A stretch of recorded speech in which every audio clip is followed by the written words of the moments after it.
Bollywood actor Saif Ali Khan के घर पर 16 जनवरी की रात, उसे रात भी कहेंगे और अलसुबह भी कह सकते हैं, कि तकरीबन 2:30 बजे का वक्त एक अजनबी शख्स था जिसने सैफ अली खान पर हमला किया।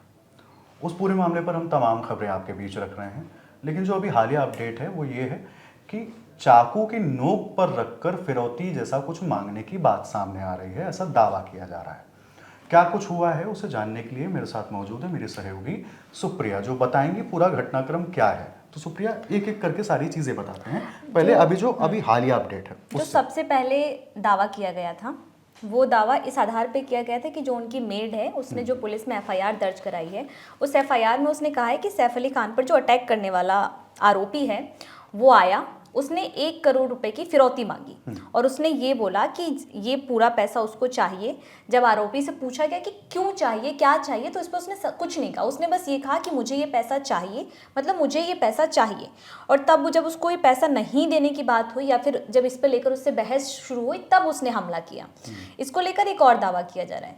हालांकि ये सिर्फ अटकलें कह सकते हैं हम इसको। शुरुआती तौर पे जो अटकलें आ रही थी वो ये आ रही थी कि जो आरोपी था वो सबसे पहले सैफ अली खान के जो दोनों छोटे बेटे हैं उनके कमरे में गया, जे और तैमूर, उनको बंधक बनाया। ये अभी शुरुआती अटकलों के हिसाब से कहा अलग अलग थियोरीज जो अलग अलग चल रही हैं। लेकिन इस बीच हमारे जो इंडिया टुडे के सहयोगी हैं दीपेश त्रिपाठी, उनकी रिपोर्ट के मुताबिक ये है कि सैफ अली खान पर जो हमला करने वाला चोर था वो गया तो था, तैमूर और जेह के कमरे में गया था, ये बात सच है। और ये तो पुलिस भी अपने थ्योरी में और अपने जो वो बातें कह रही है आरोपी से और मेड से बातचीत के बाद जो भी है उसमें पुलिस का जो बयान आ रहा है, पुलिस का जो बयान है उसमें ये बात कही गई है कि तैमूर और जेह के कमरे में गया था। लेकिन बंधक वाली बात को अभी शुरुआती तौर पर नहीं माना जा रहा है, क्योंकि आप सोचिए बंधक जैसी चीज बहुत बड़ी चीज हो जाती है। तो अभी पुलिस भी इतनी बड़ी चीज को खुले तौर पर जब तक वो पूरी तरीके से जांच नहीं कर लेगी नहीं स्पष्ट तौर पर कह सकती। लेकिन ये बात खुलकर सामने आ रही है कि भाई उसने फिरौती मांगी है और उसने शुरुआती तौर पर 1 करोड़ की फिरौती मांगी थी और चाकू की नोक पर रखकर।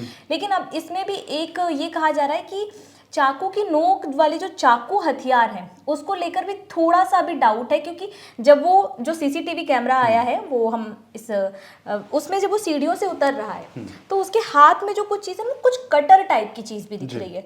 तो ये भी हो सकता है कि चाकू के अलावा और भी कुछ उसके पास हथियार हो। और ये भी कहा जा रहा है कि वो घर में पहले से मौजूद था, वो मौके की ताक में था।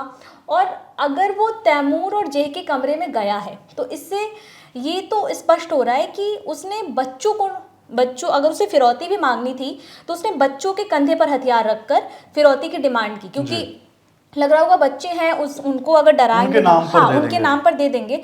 लेकिन फिरौती वाली बात साफ तौर पर स्पष्ट तौर पर अभी कही जा रही है कि हाँ 1 करोड़ की फिरौती मांगी गई। सुप्रिया, एक तस्वीर भी मैं देख रहा था, एक वीडियो जो हमारे पास आया उसमें मैं देख रहा था कि उसके पास एक बैकपैक भी दिख रहा है ना, कि जिसमें जब वो सीढ़ियों से उतरता हुआ दिखता है, वो तस्वीर आप देख रहे होंगे सामने, जिसमें एक वो बैकपैक अपने साथ लिए हुए है।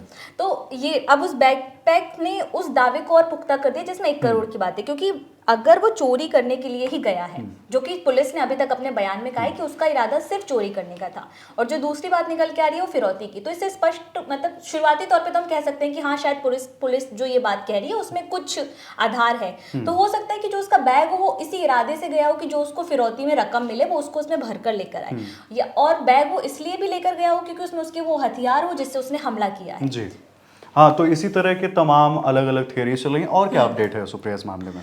और एक अपडेट ये भी है कि जब वो कमरे में घुसा था तो सबसे मैं एक सीक्वेंस के तौर पे आपको समझाने की कोशिश करती हूँ कि घर के सभी लोग सो रहे थे, सभी हाउस रात का तकरीबन 2:30 बजा था जी। हाँ तकरीबन 2 बजे के आसपास, 2:30 बजे के, तो 2 से 2:30 के बीच का ही पूरा वाकया है। तो घर के सभी लोग सो रहे थे, जितने हाउस हेल्प थे वो अपने मतलब वो जहाँ पे उनकी जगह है वहाँ पे सो रहे थे। तैमूर और जेह अपने कमरे में अपनी केयरटेकर के साथ सो रहे थे और सैफ अपने कमरे में थे। उसके बाद सबसे पहले जो आरोपी था वो तैमूर और जेह के कमरे में जाता है। उसके बाद वो जो वहाँ पे उनकी केयरटेकर थी, जो हाउस हेल्प थी, उससे वो 1 करोड़ फिरौती की डिमांड करता है हथियार दिखाकर। अभी तक ये बात खुले तौर पर नहीं आई कि उसने तैमूर और जेह को मतलब उनको बंधक बनाया कि नहीं बनाया। उसके बाद जब ये हाथापाई होने लगी, क्योंकि फिरौती देने की बात से वो भी राजी नहीं थी, और फिरौती बहुत बड़ी चीज जी। होती है। अचानक आप बंधक बनाकर किसी से पैसे मांग रहे हैं, सामने वाला इंसान 2 मिनट तक नहीं समझ पाएगा कि उसके आसपास हो क्या क्या हो रहा है। और खास तौर पर ऐसी सिचुएशन में जब आपके पीछे 2 छोटे बच्चे खड़े हो, क्योंकि आपकी पहली प्रायोरिटी हो जाएगी उनको सुरक्षित बताना। इस बीच उनकी आरोपी से हाथापाई हुई, चोट लगी है उनको।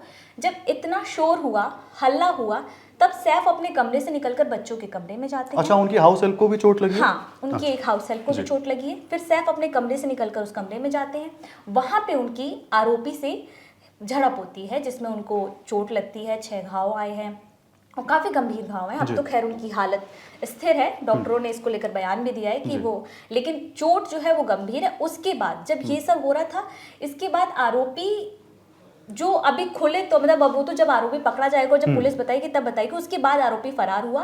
और जो सीसीटीवी फुटेज आया है वो आरोपी के फरार होने का वीडियो 2:33 का ऐसा कुछ हाँ, वक्त दिख रहा है उसमें। 56 सेकंड के आसपास जी। का है जी। तो इस पूरे मामले पर जो भी अपडेट है वो हमने आप तक पहुंचाया, और भी जो जानकारी आती जाएंगी वो हम आपके बीच रखते जाएंगे। देखते रहिए द लल्लन टॉप। शुक्रिया।